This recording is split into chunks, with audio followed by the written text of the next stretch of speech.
Hello बच्चों, तो आज का हमारा न्यू चैप्टर है एक्सपोनेंट्स। ठीक है, एक्सपोनेंट्स है क्या।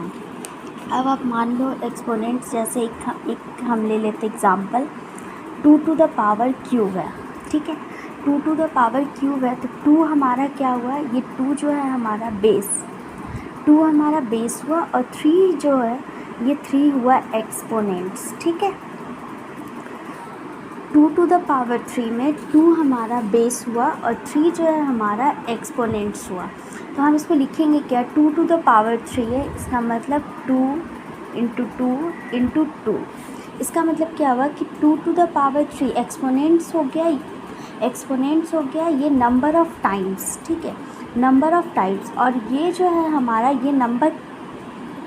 ये नंबर कितने बार लिखाएगा, जैसे कि ये 2 है, 2 टू द पावर क्यूब है, तो क्यूब जो है अब हम ले लेते हैं 2 टू द पावर 4 है, तो इसका मतलब 2 इंटू 2 इंटू 2 इंटू 2, यानी 2 4 बार लिखाएगा। ये हो गया नंबर ऑफ़ टाइम्स। ठीक है, नंबर ऑफ़ टाइम्स, और बेस जो हो गया ये नंबर कितने बार लिखाएगा। ठीक है, जो नंबर है वो लिखाएगा कितने बार। तो ये समझ में आया कि ये बेस है, ये एक्सपोनेंट्स है। अब हम देखते हैं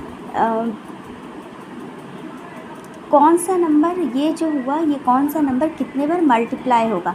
तो ये नंबर 4 बार मल्टीप्लाई होगा, तो 4 हमारा एक्सपोनेंट्स हुआ और 2 हमारा बेस हुआ।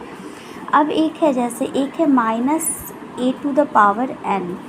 ठीक है, इसमें हम क्या लिखते हैं, a to the power n कब लिखेंगे, जब हमारा n इवन होगा, व्हेन n इज़ इवन।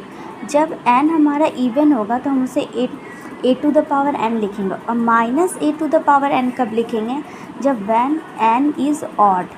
जब n जो है हमारा ऑड होगा तो वो -a to the power n होगा। अब जैसे इसका एग्ज़ाम्पल हम ले लेते हैं एक, अब आप मान लो +5 टू द पावर क्यूब है, +5 to the power cube means 5 into 5 into 5। ये नंबर बेस जो है कितने बार मल्टीप्लाई होगा, 3 टाइम्स मल्टीप्लाई होगा, इसके एक्सपोनेंट्स के बराबर मल्टीप्लाई होगा। तो 5 इंटू 5 इंटू 5 क्या हो जाएगा, 125। ठीक है, अब हम -5 लेते हैं, -5 टू द पावर क्यूब, ये हुआ -5 इंटू -5 इंटू -5, तो ये हो जाएगा -125। ठीक है, अब वही इसी केस में अगर हम -5 को -5 टू द पावर हम 2 लेते हैं, तो ये क्या हो जाएगा, -5 इंटू -5। अब पावर 2 है, इसका मतलब क्या हुआ, माइनस माइनस तो प्लस हो गया, तो ये क्या हो जाएगा, +25 होगा।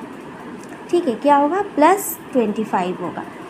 तो यही सेम है, ये +5 टू द पावर क्यूब है, तो ये 5 3 बार मल्टीप्लाई होगा, अब 120। एक -5 जब 3 टाइम्स होगा तो इसका मतलब ये क्या हुआ, माइनस माइनस प्लस, और फिर ये प्लस माइनस -125। और ये 5 टू द पावर 2 है, तो -5 इंटू -5, तो माइनस माइनस +25 हो गया। ठीक है, अब हम आते हैं लॉ ऑफ एक्सपोनेंट्स पे, कि लॉ ऑफ एक्सपोनेंट्स है क्या।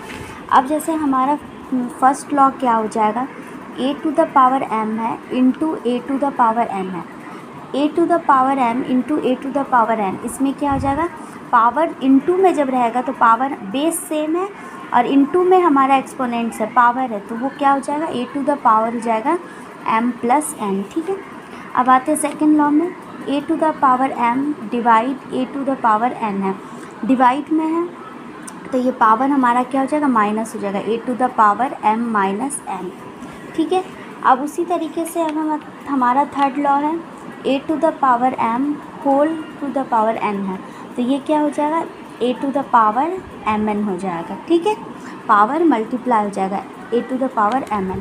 अब आते हैं फोर्थ लॉ में, अब हमारा a to the power m है into b to the power n है।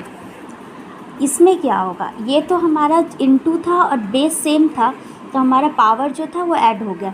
अब है a to the power m into b to the power n, मतलब बेस हमारा डिफरेंट है, एक बेस a है एक b है।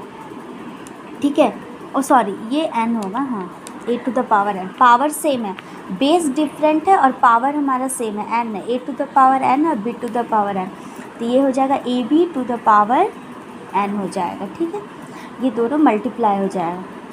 अब आते फिफ्थ लॉ क्या है, अब हम जैसे कि a to the power n है, डिवाइड में b to the power n है। अब बेस डिफरेंट है लेकिन पावर हमारा डिवाइड में है, मतलब a to the power n divide है b to the power N.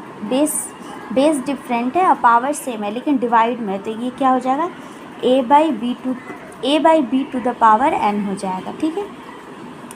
अब किसी भी power a to the power अगर ज़ीरो है, ए का पावर अगर ज़ीरो है तो इसका वैल्यू क्या होगा 1 होगा। अब हम मान लेते हैं कि a to the power minus m है, a to the power minus m है जिसका क्या होगा 1 by a to the power m. ठीक है। तो ये है हमारा एक्सपोनेंट्स का लॉ।